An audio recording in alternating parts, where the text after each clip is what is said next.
விழுப்புரத்தில் போலீஸ் பாதுகாப்புடன் 90% பேருந்துகள் இயக்கப்பட்டு வருகிறது. கூடுதல் விவரங்களை செய்தியாளர் தாமோதரன் வழங்க கேட்கலாம். வணக்கம் தாமோதரன், விவரங்கள். வணக்கம் சுபா.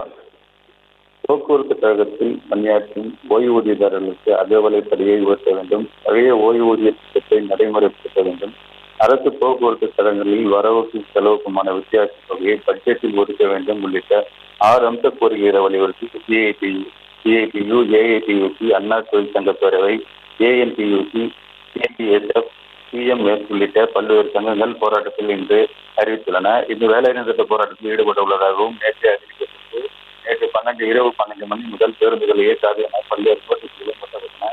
பேருந்துகள் ஒட்டப்பட்டு இந்த பேருந்துகள் இயக்கப்படாது என போராட்டத்தில் ஈடுபட உள்ளதாகவும் அறிவிப்பு விடுத்துள்ளனர்.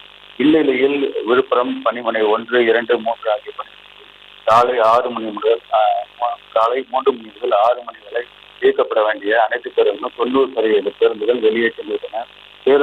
பணிமனையிலிருந்து இந்த பேருந்துகள் விழுப்புரம் பேருந்து நிலையத்திலிருந்தும் பயணிகள் ஏற்றிக்கொண்டு வெளியே சென்ற வண்ணம் உள்ளன. விழுப்புரத்திலிருந்து புதுவைக்கும் மற்றும் வேலூர், திருச்சி, சென்னை, முந்திரிப்பேட்டை, கள்ளக்குறிச்சி உள்ளிட்ட புறநகர் பேருந்துகளும் மற்றும் உள்ளூர் கிராமங்கள் பண்டூட்டி, ஏழுசம்பன், வளவனூர், கோலியனூர் உள்ளிட்ட பகுதிகளுக்கு செல்ல வேண்டிய கிராமப்புற பேருந்துகளும் இயக்கப்பட்டு வருகின்றன. பயணிகள் குறைந்த அளவிலே காணப்பட்டாலும் பெரும்பளவில் 90% பேருந்துகள் இயக்கப்பட்டு வருகின்றனர்.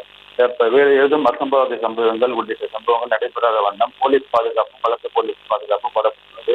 பேருந்து நிலையம் மற்றும் பணிமனைகளிலும் பலத்த போலீஸ் பாதுகாப்பு போடப்பட்டு இந்த பணிமனைகளில் போலீஸ் பாதுகாப்பு போடப்பட்டு பேருந்துகள் 90% பேருந்துகள் தற்போது சுமூகமான நிலையை இயங்கி வருகிறது.